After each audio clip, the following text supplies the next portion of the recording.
প্রিয় শিক্ষার্থীবৃন্দ, ক্লাউড স্কুলের পক্ষ থেকে তোমাদেরকে জানাই স্বাগতম।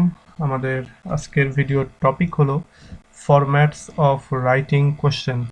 আসলে এটা কিভাবে টাইটেল দিতে হবে এটা আমি বুঝতে পারছিলাম না, সো যার জন্য এটা দিলাম। এবং এই যে ভিডিওটা করছি করোনা ভাইরাসের এই লকডাউনের সময়ে, এটা অবশ্যই প্রাইভেট যে ব্যাচগুলি রয়েছে ফেসবুকের সেখানে তো দিবই, সেই সঙ্গে এইটা সিএসপির যে জেনারেল যে গ্রুপ সেখানে দেব, এবং অবশ্যই ইউটিউবে যাবে। সো এইটা কালকে একজন তোমাদের ভেতরে একজন কোশ্চেন করছিল, সো সেই কোশ্চেনের থেকেই এই আইডিয়াটা আসলো এবং সেটা নিয়ে ভিডিও করছি। আমি জানি না এটা তোমাদের ক্ষেত্রে কাজে দেবে কিনা, তবে আমার মনে হলো যে এটা কাজে দিতে পারে, বিশেষ করে যারা হ্যান্ড নোট তৈরি করে পড়ো তাদের জন্য। বা অনেক সময় আছে যে একটা কোশ্চেন তোমাকে বানিয়ে লিখতে হবে, কিন্তু কোশ্চেনটা কিভাবে লিখবে, কোন ফরম্যাটে লিখবে, সেইটা বুঝতে না পারার কারণে অনেক সময় দেরি হয়ে যায়, বা অনেক সময় যেটা হয় যে লেখাই হয় না। সো এটা আমরা সেই প্রবলেমগুলো সলভ করবো এখানে। দেখো, আমি এখানে করেছি যে হ্যান্ড নোট করার সময় অনেক সময় মাথায় আসে না যে একটা পার্টিকুলার কোশ্চেন কিভাবে কোন ফরম্যাটে লিখবো। সো আজকের এই ভিডিওতে আমি সেটাই বলে দেবো যে বিভিন্ন রকমের, অর্থাৎ ইংলিশ লিটারেচার পড়তে গেলে যত রকমের কোশ্চেনের লিখতে হয় সব ধরনের বিষয়গুলো নিয়ে আমি আলোচনা করছি। এর বাইরেও আরও আছে, বাট আমি মোটামুটি জেনারেলাইজ করার চেষ্টা করেছি কিছু। যেমন একটা জিনিস শুরুতেই যেটা আমি রেখেছি সেটা হলো character character of Lady Macbeth. এটা আমি একটা এক্সাম্পল হিসেবে দিয়েছি।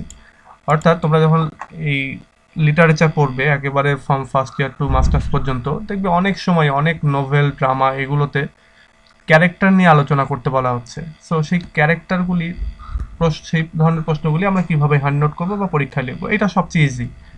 সেটা হচ্ছে এই যে ক্যারেক্টার অফ লেডি ম্যাকবেথ, এই প্রশ্নটা নিয়ে যদি আমরা আলোচনা করি তাহলে লেডি ম্যাকবেথের ক্যারেক্টারের যে দিকগুলি, ভালো দিক খারাপ দিক, যেমন তিনি তিনি ছিলেন হচ্ছে বেশ লোভী বা গ্রিডি ছিলেন, এই যে এই বিষয়টা তার ক্যারেক্টারের একটা দিক। তারপরে তিনি সলিলোক ইউজ করতেন, সো এইটা তার ক্যারেক্টারের একটা দিক। এরকমের আরও অনেকগুলি ইয়ে রয়েছে, বা তার ভেতরে ইন্সপায়ারিং পাওয়ার রয়েছে, তিনি অন্যকে ইন্সপায়ার করতে পারেন, বিশেষ করে তার হাজবেন্ডকে সে ইন্সপায়ার করেছিল। তো এই যে এগুলো কোয়ালিটিগুলো, এই ক্যারেক্টার লেখার ক্ষেত্রে এই কোয়ালিটিগুলো one by one, step by step point আকারে দিয়ে সেগুলো এক্সাম্পল আকারে মানে সেগুলো ডেসক্রাইব করতে হবে, এবং একই সঙ্গে অবশ্যই অবশ্যই কোটেশন ইউজ করতে হবে। এরপরে যেটা হিস্ট্রি অফ ইংলিশ লিটারেচার, এই প্রশ্নগুলো আমরা কিভাবে লিখবো। হিস্ট্রি অফ ইংলিশ লিটারেচারে যে কোশ্চেনগুলো হয় সাধারণত এজ বেসড বেশি হয়, যে 6টা 7টা বা 8টা যে এজ রয়েছে, সেই এজের কোশ্চেনগুলো লিখতে গেলে যেটা করতে হয়, শুরুতে একটা ইন্ট্রো অর্থাৎ ইন্ট্রোডাকশন থাকবে।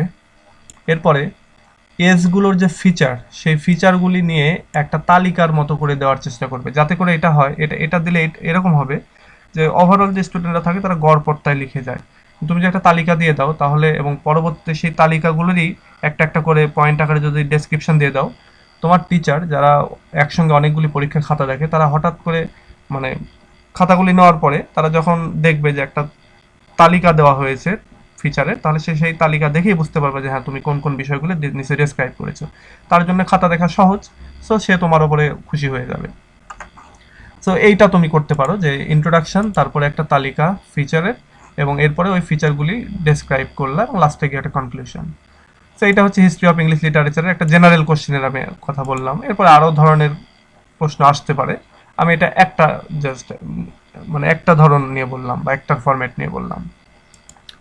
এরপর হিস্ট্রি অফ ইংলিশ লিটারেচারে যেটা আসে মুভমেন্ট নিয়ে, বিভিন্ন ধরনের মুভমেন্ট, যেমন এখানে আসতে পারে হিউম্যানিজম, তারপরে আসতে পারে ফ্যামিনিজম, তারপরে আসতে পারে চসারিয়ান যে মুভমেন্টগুলো, চসারের এজের যে মুভমেন্টগুলো, তারপরে এলিজাবেথান এজের যে মুভমেন্ট, আরও যে মানে মুভমেন্টগুলো আছে সেইগুলো নিয়ে আলোচনা করতে হবে, বা এগুলো এগুলো শর্ট নোট আকারেও কিন্তু অনেক সময় আসে। তো সেইগুলো আমরা কিভাবে লিখবো, সেটা এক কথায় ধরো আমরা যদি হিউম্যানিজম যেটা একটা মুভমেন্ট, বা রেনেসা যেমন একটা মুভমেন্ট, এটা যদি আমরা লিখতে চাই তাহলে প্রথমেই হিউম্যানিজম বা রেনেসা জিনিসটা কি এটার একটা ডেসক্রিপশন আমরা দেব। এরপরে হিউম্যানিজম বা রেনেসার ফিচারগুলো কি এটার একটা লিস্ট দেওয়ার চেষ্টা করব। একই সঙ্গে এই হিউম্যানিজম বা রেনেসা এজের যে রাইটারগুলি ছিল সেই রাইটারগুলির কথা আমরা উল্লেখ করব, এবং তাদের গুরুত্বপূর্ণ রাইটিংগুলো নিয়ে আমরা একটু করে আলোচনা করব, তাহলে এই মুভমেন্টগুলোর উপরে শর্ট নোট বা যে কোনো বড় কোশ্চেনে এইভাবে এই স্টাইলে আমরা করে ফেলতে পারি। এরপরে আসে ডিফিনেশন, ফিচার এবং জাস্টিফিকেশন।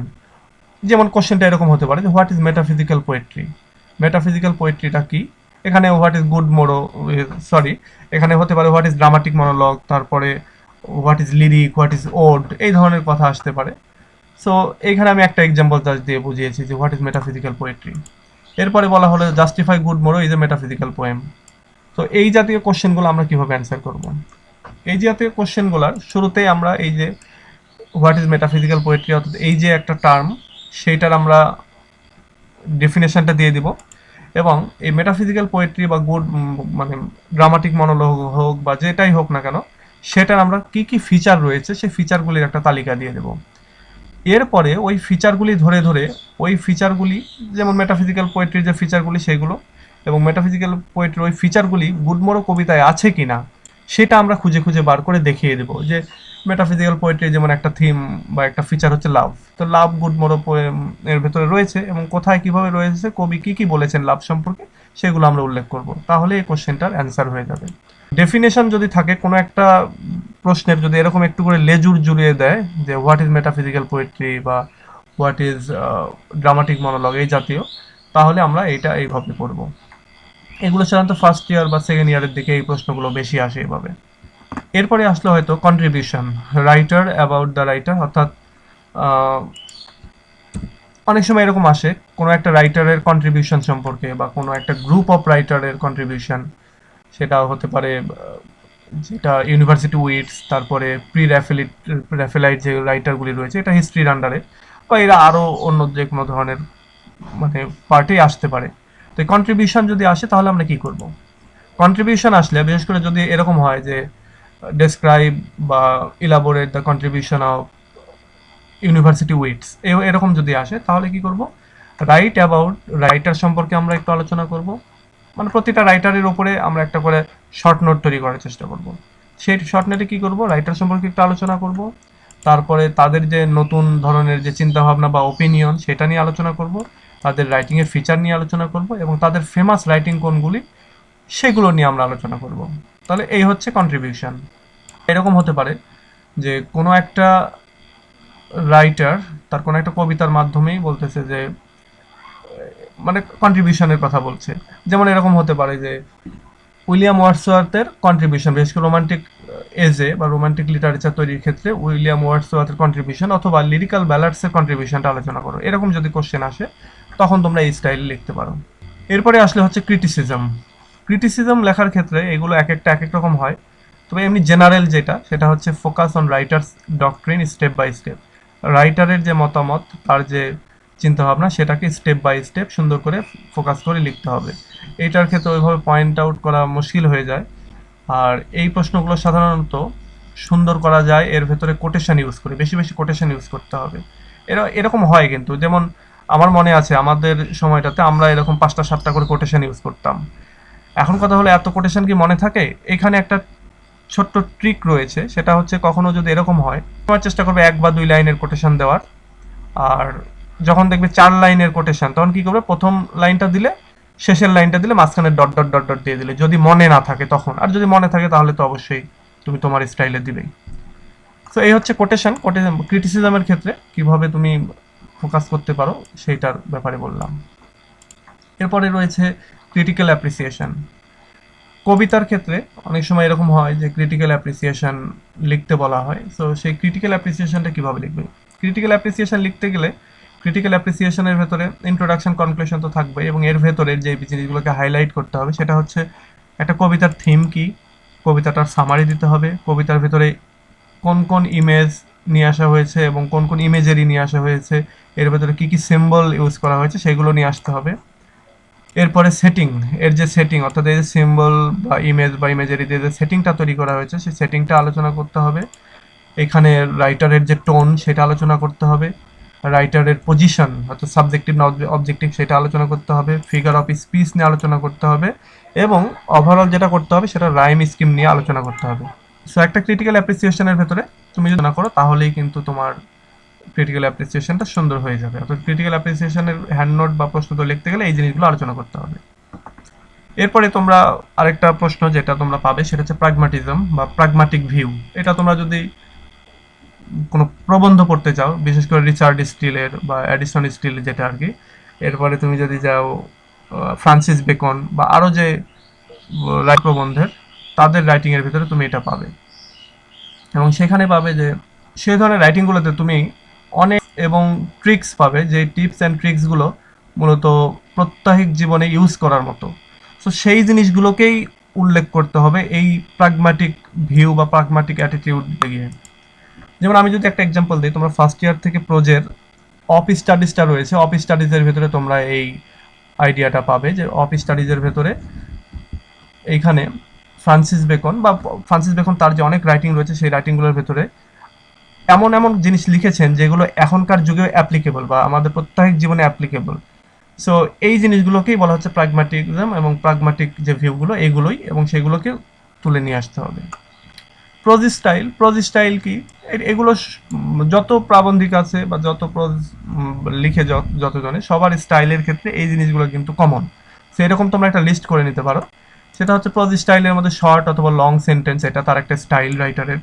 ইউজ অফ ওয়ার্ডস, এগুলো একটা তার স্টাইল। তারপর ইউজফুলনেস এইটা, তারপর প্রাগমাটিক যে ভিউ সেটা একটা স্টাইল।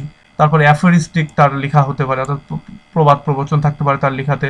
তার লেখার টার্স হতে পারে, অর্থাৎ টার্স বলতে সেটা হলো মানে খুব বেশি কথা না বলা বা বাহুল্য দোষে দুষ্ট না, এরকম তার রাইটিংয়ের স্টাইল হতে পারে। সো এই স্টাইলগুলোকে বলা হচ্ছে প্রোজ স্টাইল। এইটা প্রোজ স্টাইলের তোমরা একটা লিস্ট করে ফেলতে পারো, এবং সেই লিস্টটাই যে কোনো প্রাবন্ধিকের ক্ষেত্রে তোমরা একটু এদিক সেদিক হয়, তো সেইটাই তোমরা লিখে আসতে পারো, এবং এগুলো ফ্রি হ্যান্ড লিখতে হেল্প করে এই লিস্টটা যদি মাথায় থাকে। এরপরে হচ্ছে role of somebody. Role of সামবডির ক্ষেত্রে কোনো একটা ব্যক্তির ক্ষেত্রে যদি এরকম আসে যে describe the role of Lady Macbeth, এই যে রোল অফ লেডি ম্যাকবেথ বলতে এই জাতীয় কোশ্চেন যদি আসে কখনো, রোল অফ কারো সামবডি বা কারোর রোল যদি প্লে করতে বলে, তখন সেক্ষেত্রে এখানে পয়েন্ট আকারে উল্লেখ করতে হবে, বা তার কাছে কন্ট্রিবিউশন বা তিনি কি কি করেছেন ওই পার্টিকুলার রাইটিংয়ের ভেতরে সেগুলো স্টেপ বাই স্টেপ তুলে নিয়ে আসতে হবে, এবং সেগুলো ডেসক্রাইব করতে হবে, এবং কোটেশন অবশ্যই মাস্ট। এরপরে হচ্ছে গ্লোরি, ট্রিটমেন্ট অফ, অর্থাৎ এই দুটো আলাদা, গ্লোরি অথবা ট্রিটমেন্ট থাকতে পারবে। এরপরে প্রশ্নতে যেটা থাকতে পারে যে ট্রিটমেন্ট অফ লাভ, তারপর treatment of nature, treatment of childhood, এই জাতীয় কোশ্চেনগুলো আমরা কিভাবে লিখব। সো এই জাতীয় কোশ্চেনগুলো খুবই ইজি হয়, এটাও আমরা পয়েন্ট আকারে লিখবো, পয়েন্ট বাই পয়েন্ট। এটা আমরা পয়েন্ট করব যে লাভকে অথবা নেচারকে বা চাইল্ডহুডকে গ্লোরিফাই করতে রাইটার কোন কোন জিনিসগুলোকে এনেছেন, কার কার সাথে নেচার বা লাভ বা চাইল্ডহুডকে তিনি তুলনা করেছেন, এবং লাভ বা নেচার বা চাইল্ডহুডকে তিনি গ্লোরিফাই করতে, এটাকে খুব সামনে সুন্দরভাবে নিয়ে আসতে তিনি কোন কোন উপমা ইউজ করেছেন, তিনি কোন কোন ফিগার অফ স্পিচকে ইউজ করেছেন, তিনি কার সাথে তুলনা করেছেন, তিনি সেগুলোকে কিভাবে কিভাবে বর্ণনা করেছেন, সেই জিনিসগুলো নিয়ে অবশ্যই কোটেশন থাকবে।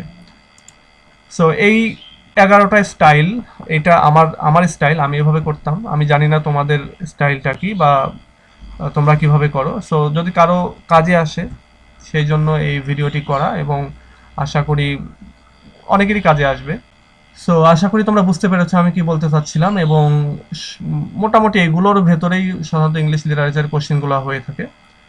তবে থার্ড ইয়ারের যেই লিঙ্গুইস্টিক রয়েছে, লিঙ্গুইস্টিকটা বা ফোর্থ ইয়ারের যে ইএলটি রয়েছে সেগুলো একটু ব্যতিক্রম, যার জন্য এগুলো এই স্টাইলের ভেতরে পড়বে না, বা হয়তো কিছু কিছু কোশ্চেন পড়তে পারে। তবে ম্যাক্সিমাম লিটারেচারের যে কোশ্চেনগুলো সেগুলো এই স্টাইলের ভেতরে পড়ে, বা এই ফরম্যাটগুলো ফলো করলেই সেই প্রশ্নগুলোর সুন্দর হ্যান্ড নোট করা যায়। সো ঠিক আছে, আজকে এ পর্যন্ত। আশা করি তোমরা বুঝতে পেরেছো, এবং সে অনুযায়ী যদি ট্রাই করো তোমাদের ফ্রি হ্যান্ড রাইটিংটা ভালো হবে, বা পড়ার সময় যদি এই জিনিসগুলো মাথায় থাকে যে আমি এই কোশ্চেনটা পড়ছি তাহলে এই জিনিসগুলোকে আমি হাইলাইট করবো তাহলে। তো ঠিক আছে, আজকে পর্যন্তই। নেক্সট ডে আবার এরকম ভিডিও বানিয়ে দিব এই লকডাউনের ভেতরেই। সো টিল দেন, আল্লাহ হাফেজ।